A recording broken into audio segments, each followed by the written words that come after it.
এক এমন অভিনেত্রী যিনি বলিউডকে গ্ল্যামারের মানে বোঝান, এক এমন অভিনেত্রী যিনি বলিউড নায়িকাদের চরিত্র বদল করে দিয়েছিলেন, এক এমন অভিনেত্রী যিনি তার অভিনয়ের ধরন, তার সৌন্দর্যের দ্বারা শ্রোতা দর্শকদের মুগ্ধ করেছিলেন। কিন্তু তিনি জীবনে ভালোবাসা পাননি, সারা জীবন ভালোবাসা পাওয়ার জন্য পাগল ছিলেন। তার জীবন ছিল নিঃসঙ্গ, কিন্তু জীবনে তিনি অনেক সফলতা পেয়েছিলেন। তিনি হলেন হিন্দি সিনেমার গ্ল্যামার্স অভিনেত্রী পারভিন বাবি। शुक्रिया, करम, मेहरबानी। পারভিন বাবির জন্ম হয় 4 এপ্রিল 1949 সালে গুজরাটের জুনাগড়ে। তার পরিবার গুজরাতের পাস্তুন অর্থাৎ পাঠানদের এক ট্রাইব বাবি জনজাতির ছিলেন, আর সেই জন্যই তার নাম ছিল পারভিন বাবি। তিনি তার মা বাবার একমাত্র সন্তান ছিলেন।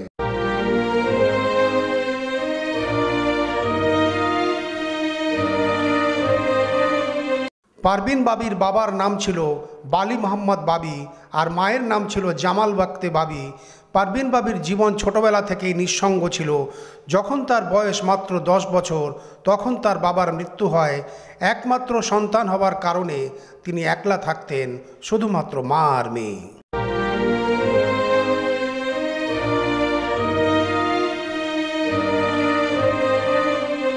পারভিন বাবি পড়াশুনো শুরু করেন মাউন্ট কার্মেল হাই স্কুল আহমেদাবাদে, আর আগে গিয়ে তিনি বিএ পাশ করেন ইংরেজি সাহিত্যে সেন্ট জেভিয়ার্স কলেজ আহমেদাবাদ থেকে। তিনি ফ্লুয়েন্ট ইংরেজি বলতে পারা ভারতীয় সিনেমার অভিনেত্রী ছিলেন। তার কেরিয়ার শুরু হয় যখন তার বয়স ছিল 23 বছর। তিনি মডেলিংয়ে প্রথম পা রাখেন, সাল ছিল 1972।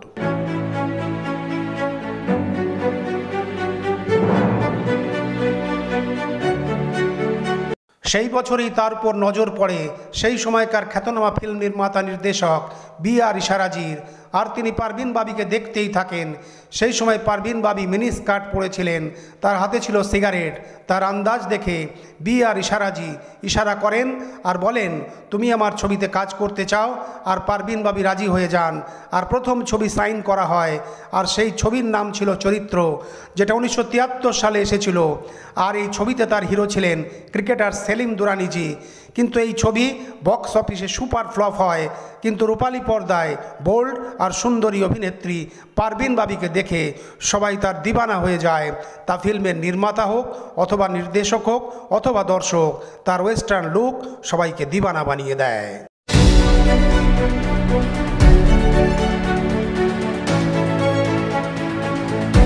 কিন্তু পারভিন বাবি দিবানি ছিলেন ড্যানি ডেঞ্জাংপার পিছনে। ড্যানি আর পারভিন বাবি দুজনকে ভালোবাসেন, আর তাদের লাভ অ্যাফেয়ার শুরু হয়ে যায়। কিন্তু এই অ্যাফেয়ার্স বেশি দিন চলেনি, আর ফের তিনি নিঃসঙ্গ হয়ে যান।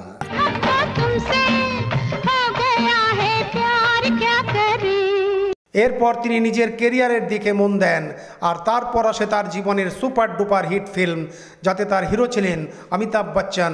এটা পারভিন বাবির কেরিয়ারে প্রথম সুপার ডুপার হিট ছবি ছিল। ছবির নাম ছিল মজবুর, আর এই ছবি এসেছিল 1974 সালে।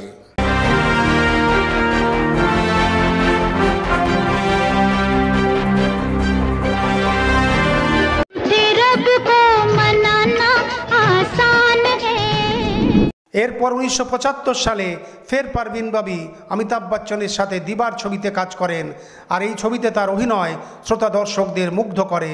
আর এরপর 1977 সালে মনমোহন দেশাইয়ের ডাইরেকশনে ছবি তৈরি হয় অমর আকবর অন্তনি, আর ফের তিনি অমিতাভজির সাথে কাজ করেন।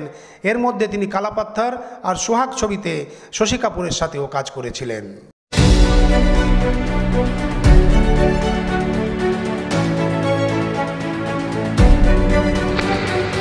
1981 সালে পারভিন বাবি কালিয়া আর ক্রান্তির মতো ছবিতে অভিনয় করে খুব জনপ্রিয় হন।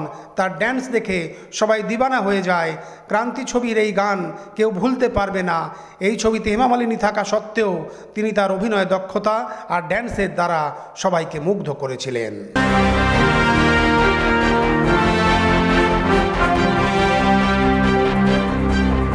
1982 আসে নামক হালাল, যেটা পারভিন বাবির কেরিয়ারে আর এক সুপার ডুপার ছবি ছিল। পারভিন বাবি এমন অভিনেত্রী ছিলেন যিনি হিন্দি ফিল্ম ইন্ডাস্ট্রিতে যে অভিনেত্রীরা শাড়ি আর স্যুট পরতেন তাতে আমূল পরিবর্তন আনেন, ভারতীয় ফিল্ম ইন্ডাস্ট্রির অভিনেত্রীদের ইমেজ পাল্টে দেন।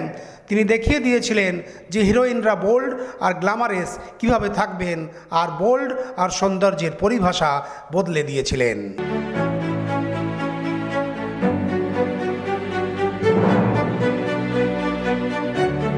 তার জনপ্রিয়তা পুরো দুনিয়াতে ছড়িয়ে যায়। 1976 সালে নামকরা টাইম ম্যাগাজিনের কভার পেজে জায়গা পেয়ে যান পারভিন বাবি। টাইম ম্যাগাজিনের কভার পেজে জায়গা পাওয়া বলিউডের প্রথম হস্তি হন তিনি।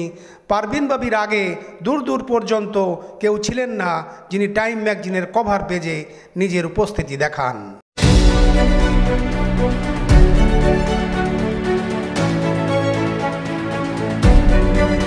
ফের সাল এলো 1983 আর পারভিন বাবি রূপালী পর্দা থেকে একদম দূরে চলে যান।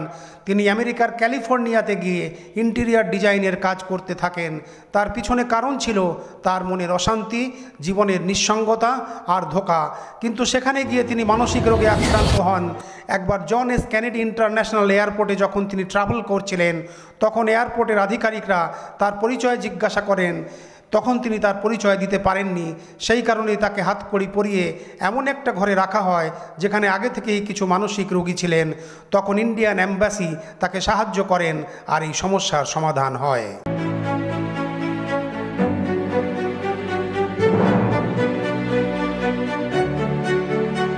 কিন্তু ততক্ষণে পরিষ্কার হয়ে যায় পারভিন বাবি প্যারানয়েড সিজোফ্রেনিয়া নামক অসুখে আক্রান্ত, আর এই অসুখে মানুষ বাস্তব জীবন থেকে বের হয়ে অন্য জীবনে চলে যায়।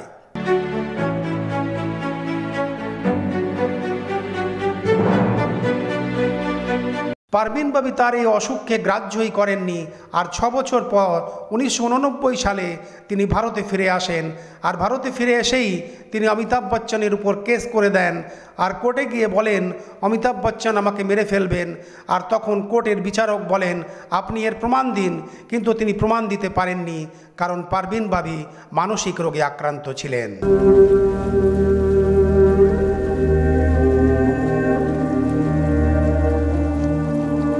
मुझे अपने मरने का गम नहीं है राजा बाबू, गम तो इस बात का है कि जिस आदमी को जिंदगी भर ढूंढती रही वो आप हैं।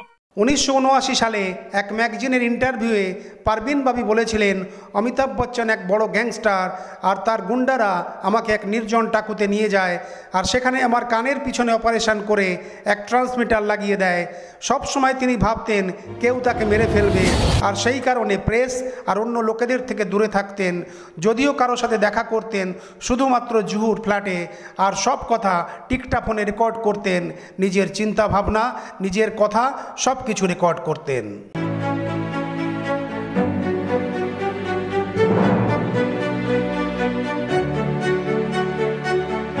আর টেলিফোনে সবাইকে বলতেন চিন্তা ভাবনা করে কথা বলবেন, আপনার কথা রেকর্ডিং করা হচ্ছে।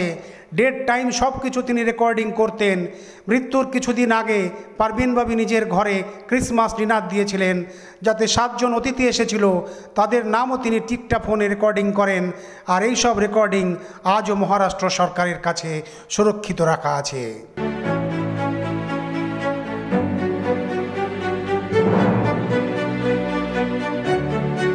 পারভিন বাবিকে অনেকে ভালোবেসেছিলেন। বব ক্রিস্টো অস্ট্রেলিয়ান ছিলেন, কিন্তু পারভিন বাবির সাথে দেখা করার জন্য তিনি মুম্বাই চলে আসেন, আর সেখানেই থাকতে লাগেন। তিনি তাকে এমন ভালোবাসতেন যে শুধু পারভিন বাবির কথাই ভাবতেন, কিন্তু পারভিন বাবির স্বাদ তিনি পাননি। তার জীবনে 3 জন ঘর বানিয়েছিলেন, কিন্তু সেই ঘর পুরো হয়নি। প্রথমে ছিলেন ড্যানি ডেঞ্জংপা, যিনি মনের মধ্যে ঘর বানিয়েছিলেন, কিন্তু বাস্তবে সেটা পুরো হয়নি। এরপর অমিতাভ বচ্চন, কিন্তু অমিতাভ বচ্চন বিবাহিত ছিলেন, সেই কারণে অমিতাভজি পারভিন বাবির হতে পারেননি। এরপর তার নাম জোড়া হয় কবির বেদির সাথে। কবির বেদি তার খুব কাছে চলে আসেন, কিন্তু তিনিও বিবাহিত ছিলেন, তাই কবির বেদি তাকে ফেলে চলে যান। আর সবার শেষে নাম আসে মহেশ ভাটের, যিনি পারভিন বাবির জীবনে অনেক দিন ধরে ছিলেন। পারভিন বাবির সাথে মহেশ ভাটের সম্পর্ক খুব ভালো ছিল। পারভিন বাবির জন্য মহেশ ভাট প্রথম স্ত্রীকে তালাক দেন, আর পরে গিয়ে যখন মহেশ ভাট আর পারভিন বাবি আলাদা হয়ে যান, তখনও তাদের সম্পর্কের কথা ফিল্ম ইন্ডাস্ট্রিতে শিরোনামে আসে।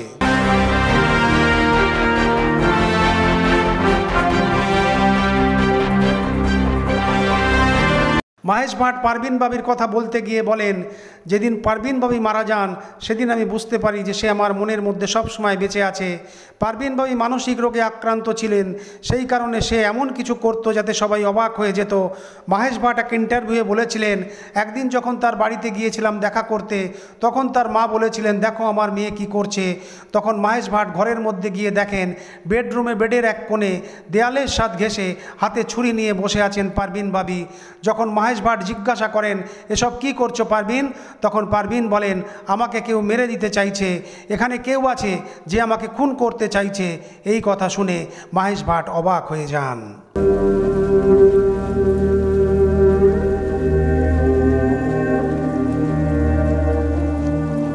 1982 সালে একটা ছবির গল্প লেখেন মাহেশ ভাট, যার নাম ছিল অর্থ।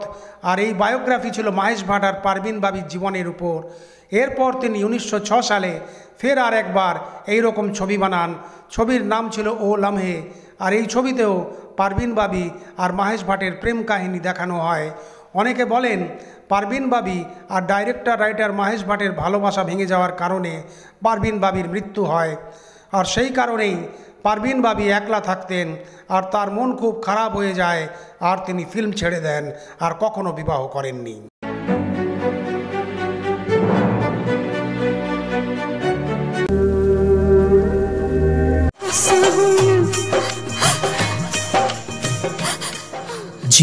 জীবনে সত্যিকারের ভালোবাসা না পাওয়ার জন্য 22শে জানুয়ারি 2005 সালে পারভিন বাবি এই দুনিয়া ছেড়ে চলে যান। আর এমনভাবে তিনি সবাইকে ছেড়ে চলে যান কেউ বুঝতেই পারেননি। পারভিন বাবির ঘরের বাইরে দুদিন ধরে খবরের কাগজ আর দুধের বোতল পড়ে থাকতে দেখা যায়। তার ফ্ল্যাট থেকে দুর্গন্ধ আসতে থাকে। আর যখন দরজা ভাঙা হয় তখন দেখা যায় পারভিন বাবির নিথর শরীর পড়ে আছে। পারভিন বাবির মৃত্যুর কারণ হলো তার কিডনি আর শরীরের কিছু অর্গানে সঠিকভাবে কাজ না করা। এটা বলা হয় তিনি ডায়াবেটিস আর পায়ের অসুখ গ্যাংগ্রিনে আক্রান্ত ছিলেন। সেই কারণে তিনি কোথাও যাতায়াত করতে পারতেন না। আর অবশেষে বন্ধ দরজার ভিতরে তিনি কখন আমাদের ছেড়ে চলে যান কেউ জানতেই পারেননি। বলা হয় তার পার্থিব শরীর মৃত অবস্থায় দুদিন ধরে ঘরের মধ্যে ছিল, অর্থাৎ 20 জানুয়ারি তার মৃত্যু হয়।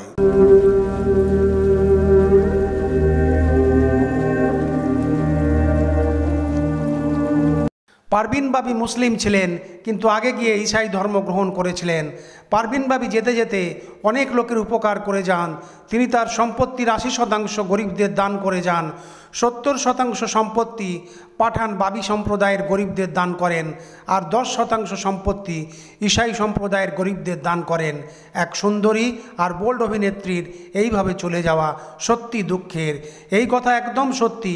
যখন কেউ উন্নতির চরম শিখরে ওঠে তখন সবাই সালাম করে, আর যখন কারো খারাপ পরিস্থিতি হয় তখন কেউ তার পাশে থাকে না।